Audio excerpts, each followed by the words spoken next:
주님께서 여러분과 함께 요한이 전한 거룩한 복음입니다.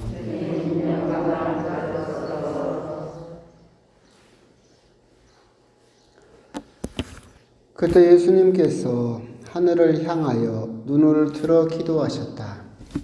거룩하신 아버지께서 저에게 주신 이름으로 이들을 지키시어 이들도 우리처럼 하나가 되게 해주십시오. 저는 이들과 함께 있는 동안 아버지께서 저에게 주신 이름으로 이들을 지켰습니다. 제가 그렇게 이들을 보호하여 성경 말씀이 이루어지려고 멸망하도록 정해진 자 말고는 아무도 멸망하지 않았습니다. 이제 저는 아버지께 갑니다. 제가 세상에 있으면서 이런 말씀을 드리는 이유는 이들이 속으로 저의 기쁨을 충만히 누리게 하려는 것입니다. 저는 이들에게 아버지의 말씀을 주었는데 세상은 이들을 미워하였습니다. 제가 세상에 속하지 않은 것처럼 이들도 세상에 속하지 않기 때문입니다. 이들을 세상에서 데려가시라고 비는 것이 아니라 이들을 악에서 지켜주십사고 빕니다. 제가 세상에 속하지 않은 것처럼 이들도 세상에 속하지 않습니다. 이들을 진리로 거룩하게 해주십시오. 아버지의 말씀이 진리입니다. 아버지께서 저를 세상에 보내신 것처럼 저도 이들을 세상에 보냈습니다. 그리고 저는 이들을 위하여 저 자신을 거룩하게 합니다. 이들도 진리로 거룩해지게 하려는 것입니다. 주님의 말씀입니다.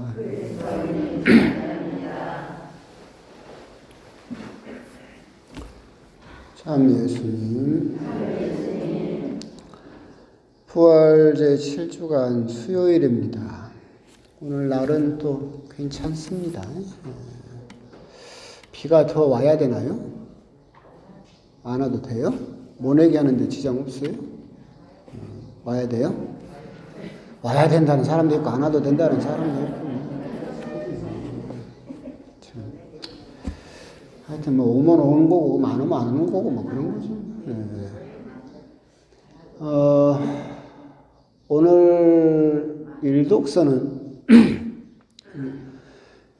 이제 어제 말씀드린 대로 요한복음 13장부터 17장까지는 예수님의 고별사라고 그랬죠.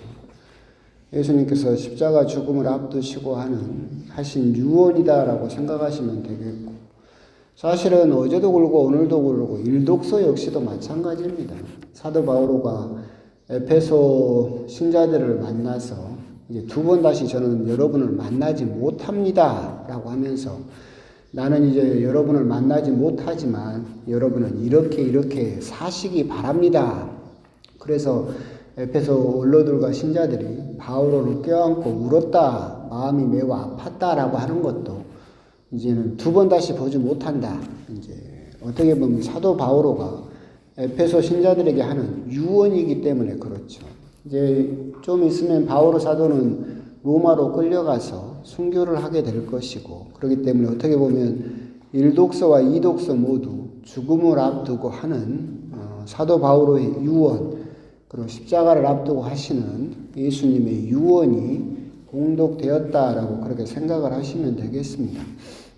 오늘 이제 복음을 쭉 묵상을 하다 보면, 어제는 복음에서 제일 많이 나오는 단어가 뭐라겠습니까? 영광이라고 그랬죠. 영광. 오늘은 뭔 단어가 제일 많이 나올 것 같습니까? 세상. 세상이 9번이나 나옵니다. 그 다음으로 많이 나오는 단어가 거룩.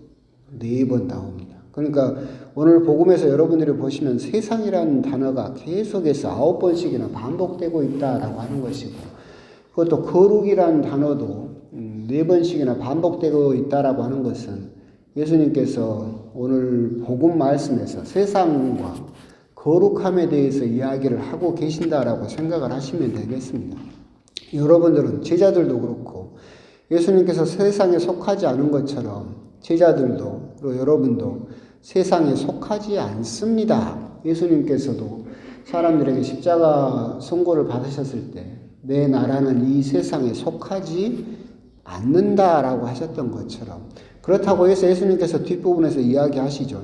이들을 세상에서 데려가시라고. 세상에 속하지 않기 때문에 세상이 필요 없다. 세상을 떠나라. 이런 것은 아니다.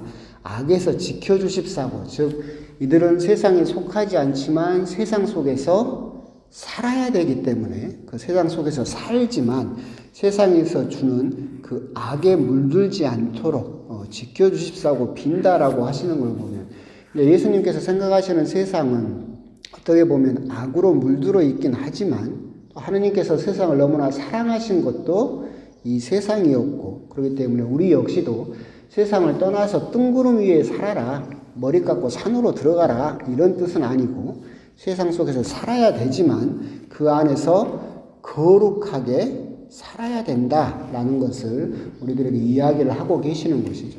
물고기들이 물에 살지만 물에 속하지 않는 것처럼, 또 새들이 하늘을 날지만 하늘에 속하지 않는 것처럼, 또 유명한 불교 경전 수타니파타에 나오는 것처럼 그물에 걸리지 않는 바람처럼, 그물이 바람을 잡으려고 해도 그 바람은 그물을 벗어나 버리는 것처럼 세상 속에서 살지만 그 세상에 함몰돼서 세상이 마치 전부인 것처럼 그렇게 살아서는 안 된다라고 하는 것을 이야기를 하고 계시는 것이죠. 이 세상 살면서 그렇게 살기는 어렵죠. 우리들이 눈에 보이고 또 조금만 있어도 뭐 맛있는 거 먹고 싶고 즐거운 거 듣고 싶고 좋은 데 가고 싶고, 그러다 보면 자꾸자꾸 우리들의 욕심은 커져서 결국 세상이 전부인 것처럼 생각될 수밖에 없는 이 세상에 살면서, 그리고 예수님께서 하시는 그 말씀은 우리들이 어떻게 보면 항상 깨어 있어라 라고 하시는 말씀과도 연결되어진다라고 생각이 듭니다. 어려운 일이죠. 세상에 살면서 세상에 속하지 않는다라고 하는 것은 참 어려운 일이지만 어떻게 보면 꼭 필요한 일이기도 해요. 여러분들이 지금 제일 바라는 게 뭡니까? 여러분들이 지금 현재 제일 바라는 거. 코로나 바이러스. 그것도 있겠죠. 10대나 20대 아이들한테 지금 제일 바라는 게 뭐냐 그러면 좋은 대학이나 취직이나 뭐 핸드폰이나 이런 걸 이야기를 하겠지만, 이 연세쯤 되면 제일 바라는 것은 코로나 바이러스 이야기하는 것처럼 오래 살고 싶죠. 건강하게 오래 사는 게 지금쯤이면 제일 또 바라는 것일 수도 있을 겁니다. 오래 사는 방법 가르쳐 드릴까요? 오래 사는 방법. 옛날에도 한번 가르쳐 줬는데, 제가 말한 방법으로 하면 진짜 확실하게 오래 살 수 있어요. 뭐냐면, 여러분 옛날에도 이야기를 했지만, 생쥐하고 코끼리하고 평생 뛰는 심장 박동수가 똑같다고 그랬죠.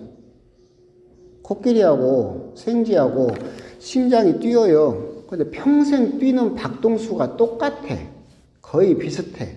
근데 생각을 해보세요. 코끼리는 등치는 이만해가지고 사자도 못 달려들잖아요. 그러잖아요. 그러니까 심장이 어떻게 뛸 것 같아요? 천천히 뛰죠. 경쟁자도 없고, 걱정도 없고, 불안도 없고, 나한테 덤벼드는 놈도 없어요. 그러니까 심장이 쿵이니, 쾅이니, 쿵이니, 쾅이니 천천히 뛰어요. 생쥐는 어떨 것 같아요? 죽으라고 뛰어버리는 거예요. 만사가 다 불안하고, 저기서 부시럭거리기만 해도 쿵쿵쿵 뛸 거 아니야. 그러니까 평생을 놓고 보면 누가 더 오래 살아요? 코끼리가 훨씬 오래 살죠. 그런데 평생 뛴 심장 박동수는 똑같아요. 그럼 오래 살려면 어떻게 해야 되겠어요? 심장을 천천히 뛰게 하면 돼요. 그러잖아요. 생쥐처럼 막 심장을 빨리 뛰게 하면 여러분 일찍 죽어요. 그러잖아요. 심장을 천천히 뛰게 만들면 여러분 확실하게 오래 살 수 있어요. 그럼 심장을 천천히 뛰게 하려면 어떻게 해야 될 것 같아요? 마음을 편하게 해야 돼요. 더 중요한 건 뭐겠어요? 이제 이때쯤 나이쯤 되면 뭐예요? 욕심내지 말라고. 여러분 심장 빨리 뛰는 걸 지금쯤 보면 다 뭐 때문에 빨리 뛰어요? 욕심 때문에 빨리 뛰는 거예요, 사실은. 여러분들이 지금 TV에 나오는 장동건 보고 심장이 뛰어요? 안 뛰지. 뭐 TV에 무슨 박보검 나온다고 심장이 뛰겠어요? 안 뛰어. 그런데 이제 그 경로당 그 양로원 아니고 주민센터라는 데 가서 고수도 불쳐 10원짜리를 쳐. 저것이 내 10원짜리 별것도 아니잖아. 재미로 치잖아. 근데 내 거 몇백 원 따갑어. 그럼 집에 와가지고 어때요? 심장이 막 뛰어. 저것이 내 돈 따갔네. 여기가 분명히 내 밭인데 옆집에서 내 밭에다가 마늘을 심어놨네. 저걸 볼 때마다 어떻게 돼요? 막 심장이 뛰어. 저것이 내 밭인데 저기다 심어놨네. 몸에 저 나쁜 XX 해가지고 막 심장이 뛰지. 그러면 누구 수명이 줄어요? 내 수명이 준다고.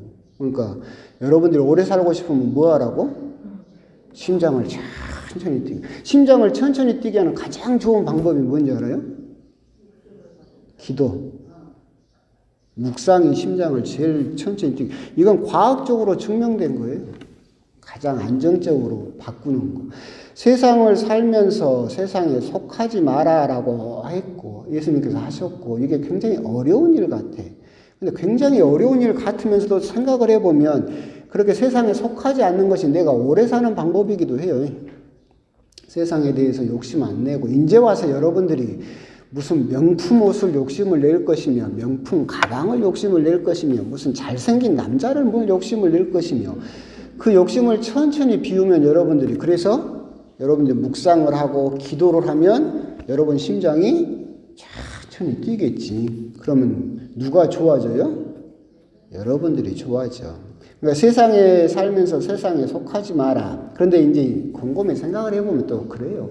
이건 이제 그냥 건성으로 드리는 말씀이지만 이건 이제 프란시스코 교황님께서도 우리들에게 경고를 하신 거예요.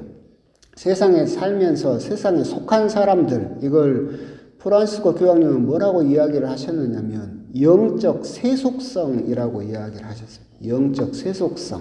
당신의 그 복음의 기쁨에서 이야기를 하셨던 부분인데 영적 세속성은 뭐냐면 겉으로는 거룩하게, 겉으로는 종교인인 척, 겉으로는 신앙인인 척 살지만 추구하는 것은 다 뭔만 추구한다는 이야기예요?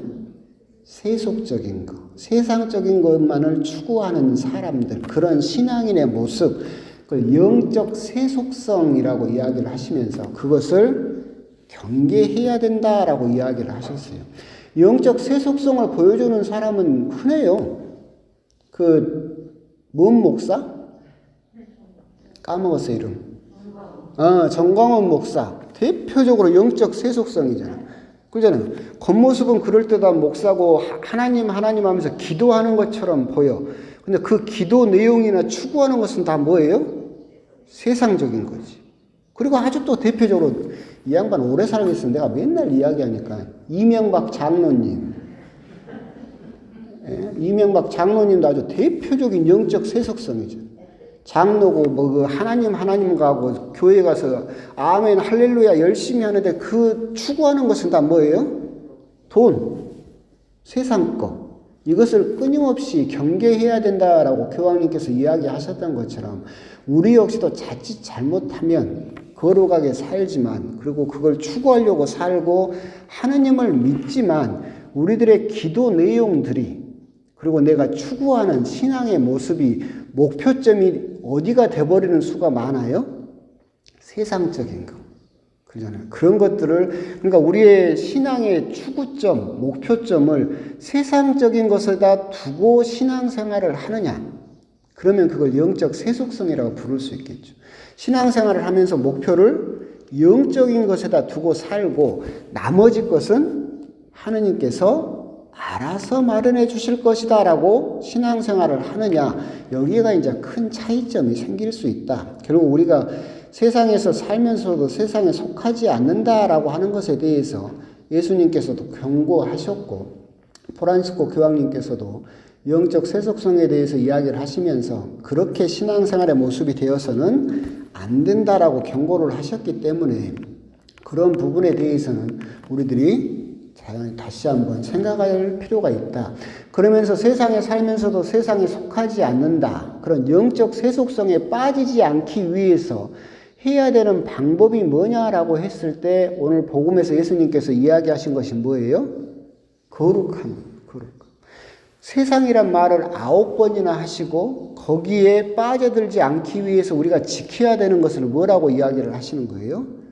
거룩함. 4번씩이나 오늘 복음에서 이야기를 하고 계시잖아요. 거룩함을 뭐라겠어요? 거룩하다의 원래 뜻이 뭐라겠어요? 다르다라고 그랬죠. 어제 영광의 본래 뜻이 뭐라겠어요? 하룻밤 자고 나면 까먹었어?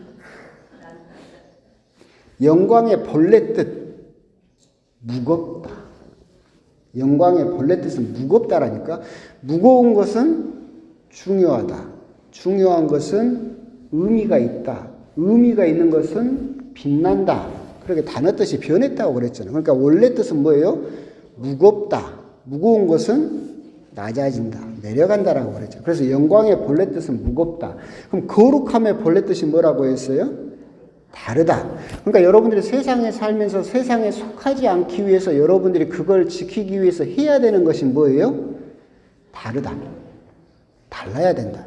하나님을 믿는 사람과 믿지 않는 사람은 뭐가 달라도 달라야 된다. 여러분 손에 묵주반지가 끼어져 있으면 내가 하나님을 믿고 성당을 다니는 사람이면 안 믿는 사람과는 달라도 분명히 뭔가는 달라야 된다. 그걸 수녀님이나 이런 성인들처럼 확실하게 달라지려고 하면 너무 힘들잖아요. 그래서 제가 맨날 이야기하잖아요. 조금만이라도 다르면 된다. 조금만 달라도 달라진 거잖아요. 그러잖아요. 빨간색하고 노란색은 확 구분되지만 빨간색하고 주홍색하고는 비스무리해요. 그래도 다른 색은 다른 색이잖아. 그러니까 여러분들이 너무 막 그 성인들처럼 막 그 뒤에 계신 수녀님들처럼 갑자기 거룩해지려면 소화불량 걸려서 못 살아. 그러니까 조금만 거룩해지라고. 그래서 맨날 이야기를 했잖아요. 세상 사람들이 하나님을 안 믿는 사람들이 10번 거짓말하면 여러분은 몇 번 하라고? 그건 또 잘 기억해. 그러니까 이건 내가 농담 꼭 9번 하라는 건 아니고 하여튼 그건 뭐가 됐든 달라지라고. 그러니까 세상 사람들이 하루에 10번 하루 살면서 10번 신경질을 내면 여러분 몇 번 내라고? 9번이라. 그러니까 중요한 포인트는 뭐예요? 내가 달라야 되겠다. 세상 사람들은 저렇게 살아도 나는 뭔가 좀 달라져야 되겠다. 다른 모습을 보여야 되겠다. 그게 뭐예요? 거룩함. 그 거룩함을 여러분들이 생각하고 살려고 하면 여러분은 세상에 살지만 세상에 함몰된, 세상에 속한 사람이 되지는 않는다. 그러니까 그걸 항상 기억을 해서 미사 끝나고 딱 나가면 항상 그 사도 바오로가 이야기를 했잖아요. 그리스도인들에게 그리스도의 향기가 난다. 물론 저한테는 담배 냄새밖에 안 나지만. 그래서 제가 밖에 안 나가는데 여러분들은 밖에 나가면 여러분들한테서 그리스도의 향기가 나냐? 내가 정말 사람들이 봤을 때 하느님 믿는 사람이라고 사람들이 알아주고 다르다라고 인정을 해주냐? 그것이 여러분들의 거룩함이고 여러분들이 영적 세속성에 빠지지 않는 방법이다. 그런 부분에 대해서 곰곰이 생각을 하시고 그런 것들을 생각하시면서 묵상을 천천히 하시면 수명도 길어지고 오래 살고 건강해지니까 그런 부분도 다 같이 또 기도를 하셨으면 좋겠습니다. 아멘.